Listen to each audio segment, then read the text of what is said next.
మాలల మంగమై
పెద్ద చదువుల కోసం కాకినాడ కాలేజీలో జాయిన్ అవునరా అక్కడ చక్కగా చదువుకుంటూ ఉన్నారు.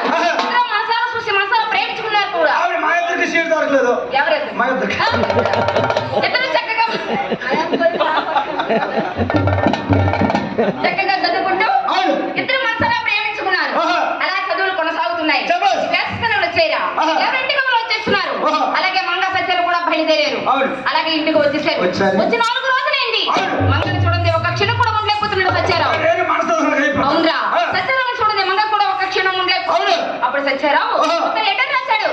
ఎలాగంటే మంగ నువ్వు కాకినాడ కాలేజీకి రావాలి, నేను కూడా వస్తున్నాను, నీతో కొన్ని విషయాలు మాట్లాడాలి అని లెటర్ రాశాడు. మంగ ఆ లెటర్ చదివి ఇంకా బయట చెప్తుంది మంగ సత్యారావు కూడా.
అవన్నీ పట్టుకొని బ్యాగులో పెట్టుకొని మంగ దగ్గరికి వచ్చాడు.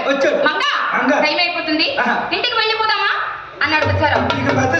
అప్పుడు మంగ అంటుంది, ఇదేంటండి నాతో ఏదో మాట్లాడాలని ఇక్కడ రప్పించారు, మళ్ళీ వెళ్ళిపోతామంటున్నావు. ఏ మంచి అప్పుడు సత్యారావు అంటున్నాడు, మంగ నిన్ను ఒక క్షణం చూడదేమో ఉండలేను మంగ, నీ అంద చందాలు నీ ఒప్పు రూపులు అని మంగ అంద చందాలు వర్ణిస్తున్నాడు సత్యారావు. ఎలాగంటే మంగ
సచ్చారావు ఇంటికి వెళ్ళిపోదామా అని ఇంటికి వచ్చేస్తున్నారు. మధ్య దారిలో మంగతో ఒక మాట చెప్తున్నాడు. మంగ, నా మేనకోడలైన శ్రీదేవితో మా అమ్మ పెళ్లి నిశ్చయించింది. మంగ, ఆ విషయం చెప్పడానికి నిన్ను రప్పించిన మంగ. నిన్ను విడిసి నేను ఎవరిని ఊహించుకోలేని మంగ. మంగ, తప్పకుండా నువ్వు నా పెళ్లికి రావాలి.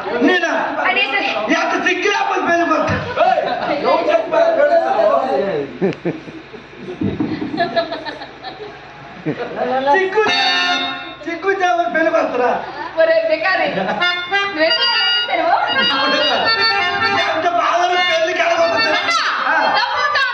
జరిగే స్థలాన్ని నువ్వు రావాలి. నేను చూడాలి, నువ్వు నాకు కనిపించాలి. అనగానే అవునరా, ఆడపిల్ల అంటే ఆడబొమ్మలాగే ఉంది. అప్పుడు నువ్వు సత్యరావు అలా అనేసరికి మంగ ఇంకేముందిరా, గొప్ప కూలిపోయింది మంగ.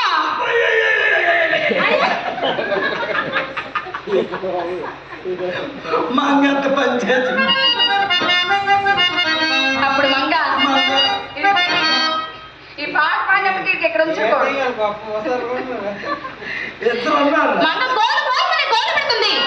ఎలాగంటే దండమో దండమో బాబు సచ్చేరా, దండమయ్యా వరమ సచ్చేరా, దండమో బాబు సచ్చేరా, నేను దండమయ్యా వరమ సచ్చేరా,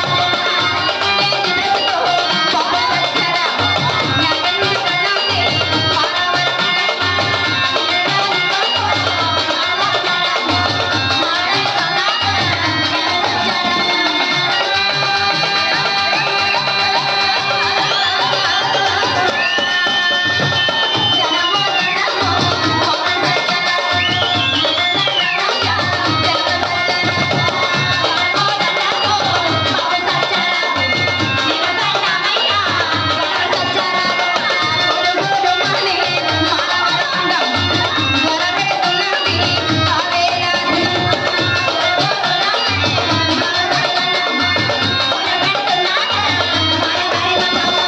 మంగ గోలు గోలుకుంటూ